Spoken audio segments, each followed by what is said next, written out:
wabarakatuh. Selamat pagi semuanya. Jadi pada kesempatan kali ini kami akan mempresentasikan tugas identifikasi kegiatan pergudangan PT Brokol Departemen Logistik Site Lati. Adapun tugas ini diberikan oleh dosen kami yaitu Ibu Dewi Sapitriani yang mengampu mata kuliah Manajemen Pergudangan. Yang pertama, kelompok 5 sendiri beranggotakan 4 orang, yaitu ada Muhammad Anggi, Wandi Sulo, Ivan Gilang, dan saya sendiri. Adapun pengertian logistik, logistik adalah salah satu ilmu yang mencakup mengenai beberapa hal seperti pemeliharaan, penyaluran, penyimpanan, serta juga penghapusan pada alat serta barang tertentu. Dan yang kedua, pengertian warehouse. Warehouse adalah sebuah fasilitas khusus yang bersifat tetap, yang dirancang untuk membantu pencapaian target tingkat pelayanan yang baik dengan total biaya yang paling rendah. Selanjutnya, gambaran umum perusahaan. Adapun perusahaan yang kami pilih itu PT Brokol. PT Brokol resmi berdiri pada tanggal 5 April 1983. Brokol pada saat ini mengoperasikan 3 tambang aktif di daerah Lati, Bidungan, dan Sambarata. Wilayah konsesi batu bara Brokol yang lebih kurang sebesar 118.400 hektar yang juga terdiri dari 3 lokasi pencadangan yang lain yaitu Bidungan Blok 8, 9, 10, Burimbang, dan Punan. Wilayah kontrak kerja PT Brokol berada pada posisi 117007 44,52 BT, 117038 26,46 BT, dan 01052 26,74 LU, 02025 09,78 LU, yang mana meliputi hampir seluruh wilayah Kabupaten Berau di Kalimantan Timur. Selanjutnya, untuk struktur organisasinya untuk di Departemen Logistik pada PT Brokol, itu yang pertama ada manajer logistik yaitu Pak Lamboko R. Panjaitan, dan superintendennya ada Ari Hendra, dan supervisor logistiknya ada Pak Samuel Salunande, dan untuk grup leader part ada Pak Zainuddin, grup leader fuel Joko Pitoyo, dan grup leader admin fuel yaitu Fajar Sumarno. Selanjutnya akan dijelaskan oleh rekan saya.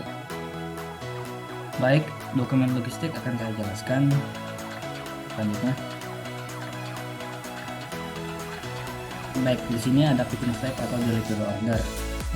Delivery order ini adalah surat perintah penyerahan barang yang telah dipesan oleh vendor kepada perusahaan.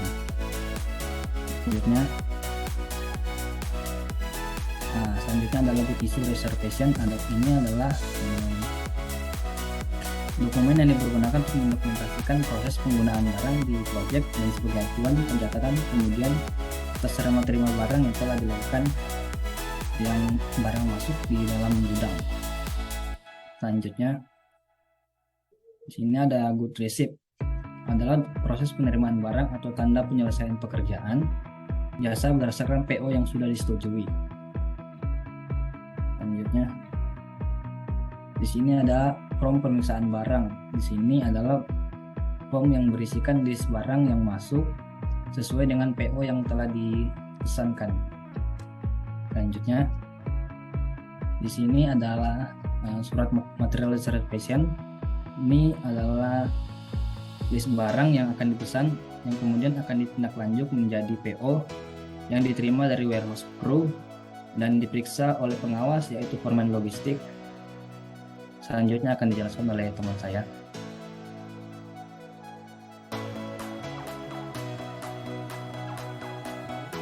Bisa kita lihat di sini berikut merupakan tanda terima BBM, di mana tanda terima BBM ini diberikan ketika BBM telah diisikan ke fuel tank. Next.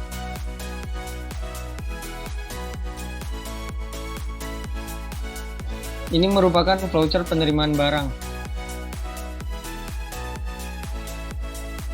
Lanjut next. Penerimaan barang stok atau direct. Di kotak pertama ini merupakan kru yang bisa memeriksa barang stok tersebut, yaitu kru warehouse, GL dan supervisor logistik, procurement atau ekspeditur. Di mana di sini dimulai dari menerima informasi barang masuk, memastikan barang dalam siap diterima dan tidak ada kerusakan. Kemudian lanjut mengecek kesiapan gudang dan alat yang akan digunakan. Kemudian pemeriksaan barang yang diterima dari vendor. Kemudian menyesuaikan barang. Apabila ada barang yang tidak sesuai, maka akan melaporkan ke ekspeditor atau procurement. Jika barang sesuai, kita dilanjutkan untuk menerima dan mendatangani delivery order. Kemudian melakukan good in transit material stock. Lanjut melakukan good receipt atau GR.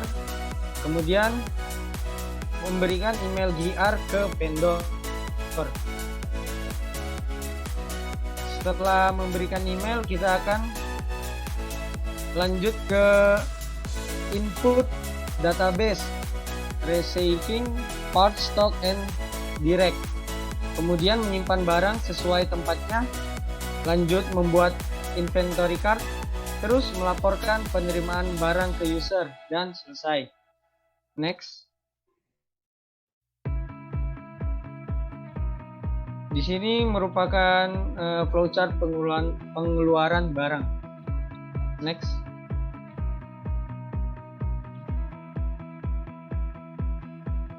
Pengeluaran barang stok dan direct.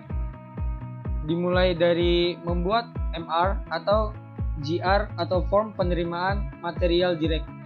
Kemudian mempersiapkan material stok atau direct. Lanjut menerima dan menandatangani MR dan GR atau form penerimaan material direct. Kemudian melakukan good issue.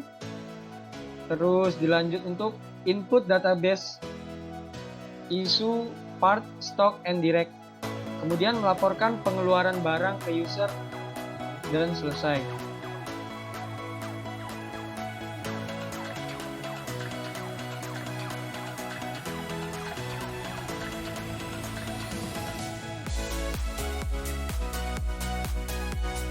Area operasi Departemen Logistik LMO. Di sini ada beberapa gambar, mulai dari office logistik dan warehouse, kemudian full station 2, full station 1, dan operasional atau OPL. Dan yang kemudian akan dilanjutkan oleh teman saya, Muhammad Anggi. Saya lanjutkan. Di sini ada fuel station. Pengertian fuel station merupakan tempat untuk melakukan pengisian bahan bakar cair pada unit operasional pertambangan.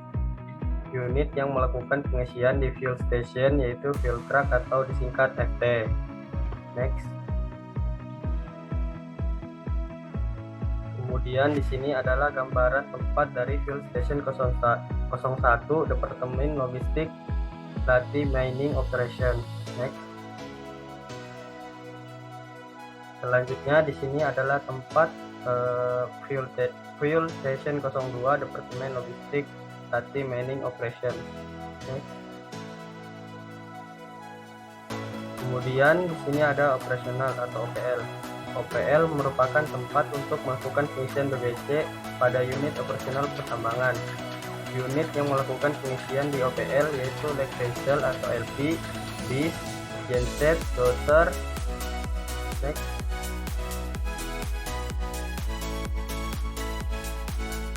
Kemudian adalah gambaran tempat dari operasional atau OPL Departemen Logistik Lati Mining Operation. Selanjutnya di sini ada proses penerimaan bahan bakar cair atau BBC. Yang pertama, melakukan pemeriksaan dokumen pengiriman bahan bakar cair, delivery order, izin sandar dan izin bongkar. Yang kedua, melakukan induksi kepada kru kapal oleh pengawas logistik. Yang ketiga, melakukan sounding awal pada kapal dan main tank. Yang keempat, melakukan persiapan transfer BBC ke main tank. Yang kelima, melakukan pemompaan BBC bahan bakar cair ke main tank. Yang terakhir, penyelesaian bahan bakar cair ke main tank. Selanjutnya akan dijelaskan oleh rekan saya. Selanjutnya saya akan menjelaskan mengenai flowchart dari penerimaan bahan bakar cair mungkin sudah dijelaskan oleh rekan saya. Untuk pihak yang bertanggung jawab atas penerimaan bahan bakar cair itu ada crew warehouse, terus ada supervisor logistik, sama vendor. Adapun kegiatannya sama persis seperti yang rekan saya jelaskan.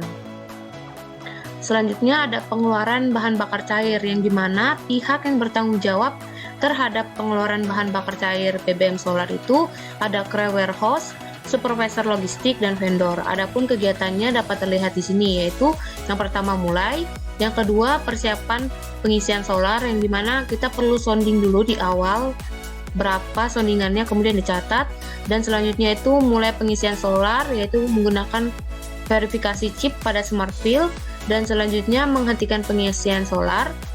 Selanjutnya sounding akhir tangki fuel truck, terus dilanjutkan dengan tanda terima BBM dan logbook pengeluaran BBM yang dimana ditandatangani oleh pihak crew dan mitra kerja. Dan setelah itu akan dilanjutkan dengan kegiatan memberikan lembar buram kepada mitra kerja dan selesai. Mungkin itu saja yang dapat kelompok kami sampaikan. Terima kasih.